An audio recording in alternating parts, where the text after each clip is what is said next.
Hello दोस्तों, आज हम बात करेंगे वोल्टेज, करंट और रेजिस्टेंस के बारे में। हम समझेंगे कि वोल्टेज क्या होता है, रेजिस्टेंस क्या होता है और करंट क्या होता है। तो चलिए स्टार्ट करते हैं।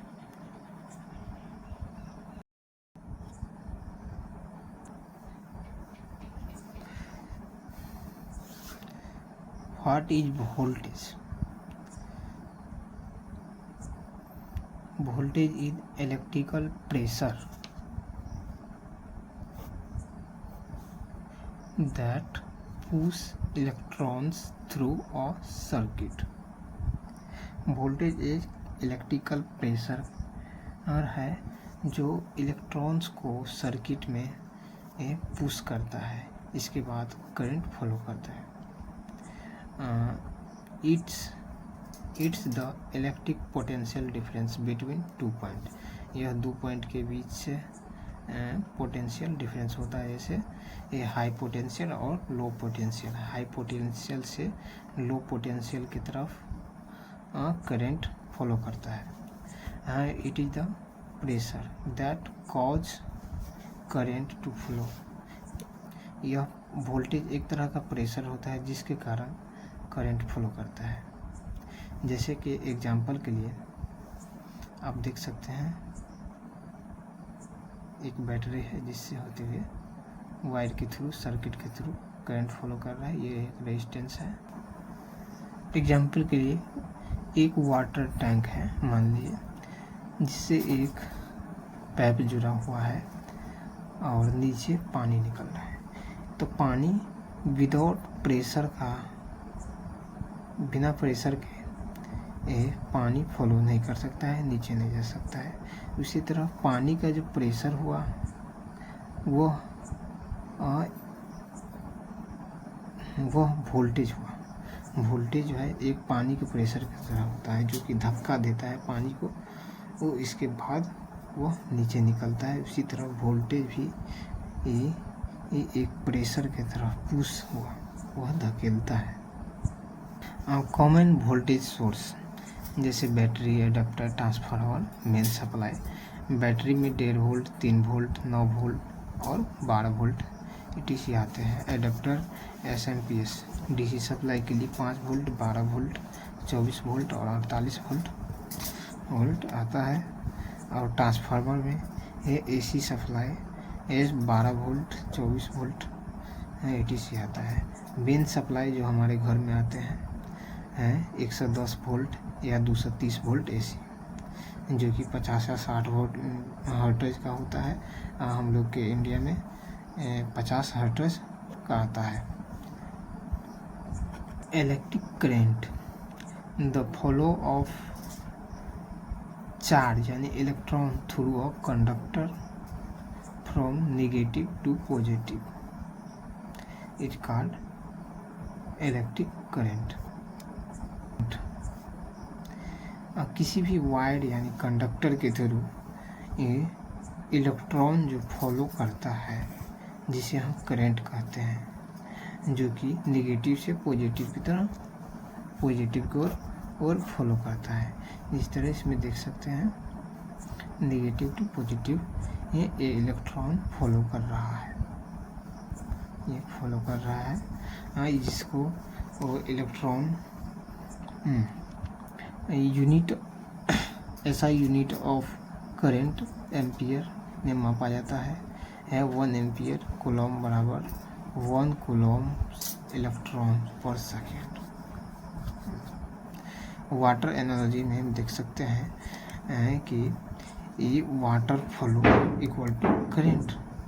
जैसे एक पानी का टैंक है, इसमें भी वही एक पानी का टैंक है जिसमें बहुत सारा पानी है भरा हुआ। पानी भरा हुआ इसका मतलब इसमें इलेक्ट्रॉन भरा हुआ है, जो कि ये इस पाइप से होती है गुजरेगा।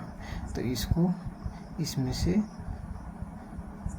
गुजरेगा, तो ये जो निकल रहा है सो क्या है, इलेक्ट्रॉन है।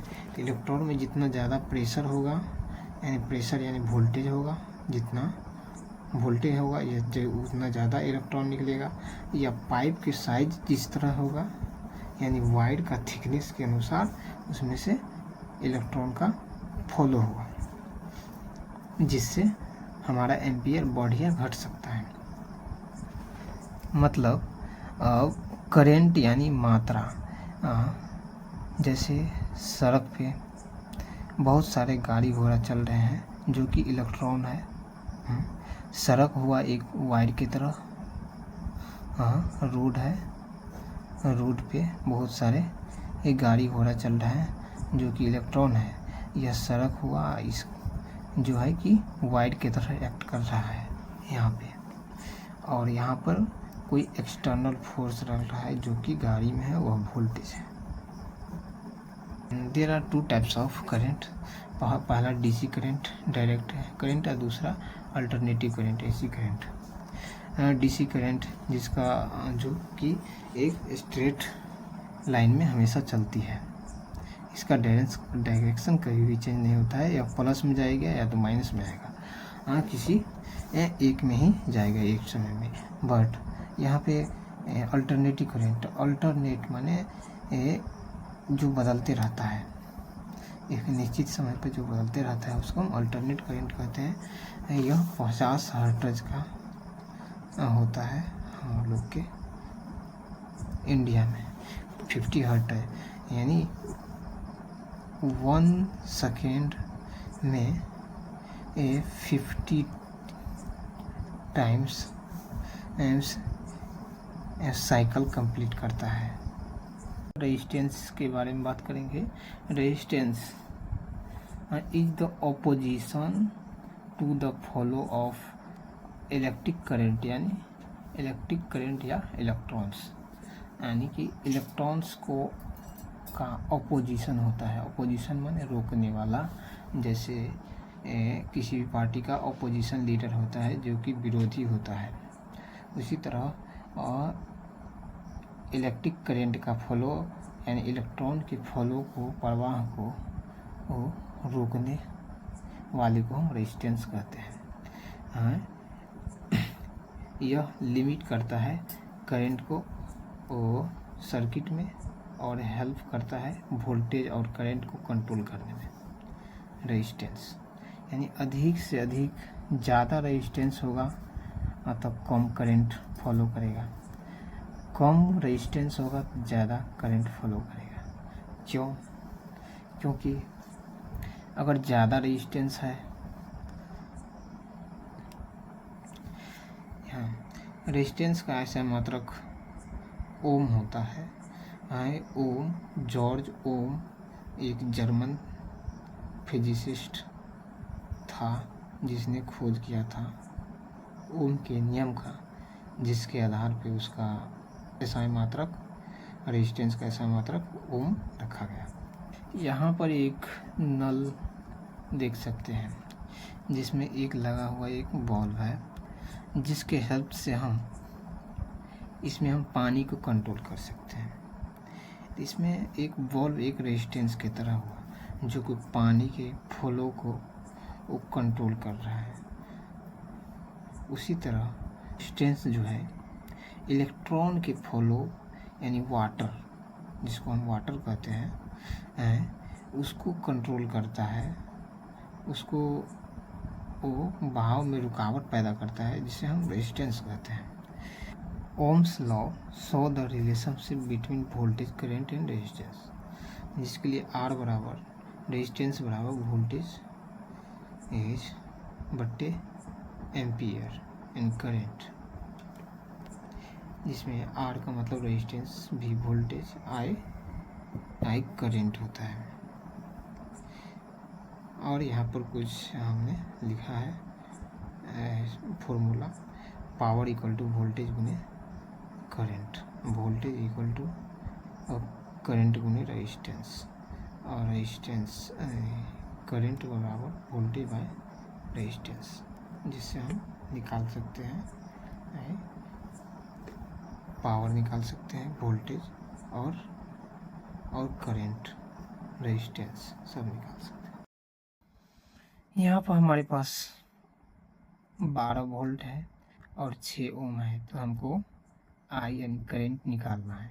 तो इसमें आई इक्वल टू वी बट्टे में आर। तो वोल्टेज 12 बट्टा में 6 ओम रेजिस्टेंस बराबर 6 दूना 12 यानी 2 ओ आई यानी ए 2 एम्पियर, यानी आई बराबर 2 एम्पियर हुआ। आई 2 एम्पियर। यदि हमको पावर निकालना है तो पावर बराबर और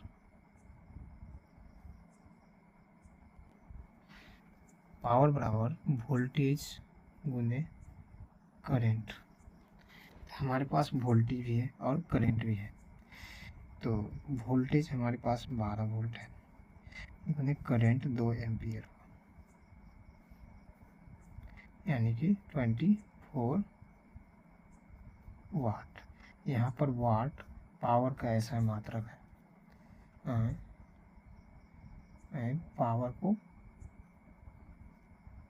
पावर का एस आई यूनिट वाट होता है। Thank you.